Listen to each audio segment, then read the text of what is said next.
welcome to my Bhatbhatini haul. मैले haul video धेरै ल्याउँदिन, so first time it is my first time to do this. So first of all I purchased this Hawkins को 2 liter को induction वाला cooker.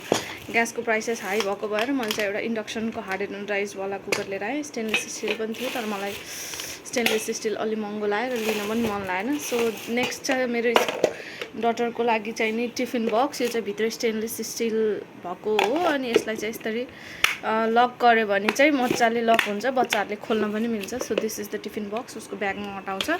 And then I purchased this oil राख्ने स्टिलको भाँडा. मसँग चाहिँ के अरे तोरीको तेल राख्ने भाँडा छ एउटा, यो चाहिँ अर्को ओइल राख्नलाई हो, बेसिकली फ्राई गर्नलाई. And then I purchase this water bottle.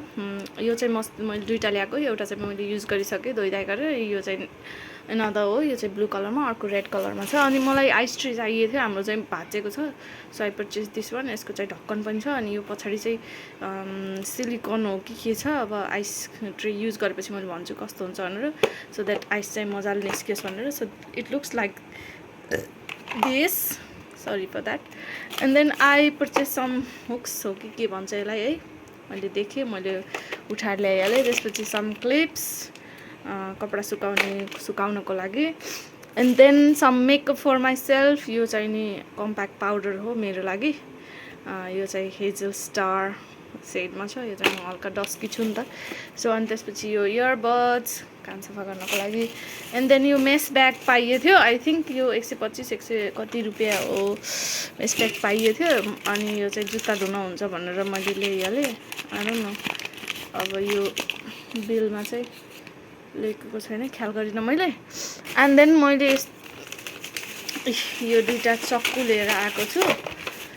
Video थोरै फास्ट गरौँ भनेको स्लोै हुन्छ जस्तो छ. एउटा यो चक्कु अनि त्यसपछि एउटा यो. मेरो चक्कु चाहिँ पुरानो भइसकेको थियो, सो मैले दुईवटा स्टेनलेस स्टिलको चक्कु लिएर आएँ. अनि यहाँ चाहिँ मेरो छोरीको लागि छ, यो मेरो सानो छोरीको लागि एउटा यो चाहिँ गोलोवाला ह्याट, साह्रै क्युट लाएर मैले किनेको. And the next is this camisole and then some innerwear for my daughter. So this is the things guys I purchased from Bhatbhatini. अहिले चाहिँ नि मलाई Bhatbhatini जानै सजिलो लाग्छ. So hope you see you next time in my next video. I think you should also go. And यो कुकरको चाहिँ मलाई प्राइस सोधिहाल्नुहुन्छ. सो प्राइसको बारेमा डिटेल चाहिएको छ भने म चाहिँ नेक्स्ट भिडियोमा हजुरहरूलाई अपडेट गराउँछु कति पर्यो भनेर. अहिलेको लागि चाहिँ यति नै. अनि मैले चक्लेट्स पनि लिएर आएको छु, त्यो चाहिँ यो भिडियोमा छुट्यो. So by by guys, have a good day.